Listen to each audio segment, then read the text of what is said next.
काल अगदी आभाळ साफ होतं आणि आज सकाळी उठून बघते तर बघा असं ढगाळ वातावरण आहे आणि असं वातावरण असलं ना तर कामाचा उत्साहच राहत नाही.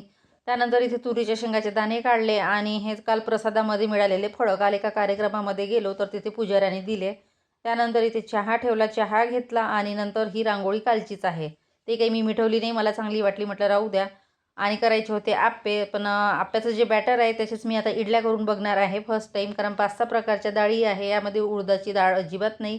तर बघू कसे होते. तर एकीकडे इडलीचं कुकर ठेवलं, त्यानंतर इथे चटणी करून घेतली आणि नंतर करायचे होते आप्पे. आप्पे पण केले आणि इडल्या पण केल्या. म्हटलं आप्पे होईपर्यंत बघा इडल्या झालेल्या असेल. तर इडली अगदी छान झाली आणि असं वाटत नाही की त्यामध्ये उडदाची डाळ नाही म्हणून. अगदी मिक्स डाळीच्या इडल्या एकदम छान आणि फ्लफी झालेल्या आहे. सर्वांना इडली आणि आप्पे खायला दिले आणि त्यानंतर सकाळचा नाश्ता वगैरे झाला आणि शेजारच्या काकूनी तिळाचे लाडू आणून दिले. त्यानंतर हे इडली आणि आप्याचे भांडे बघा. चला मग बाय बाय.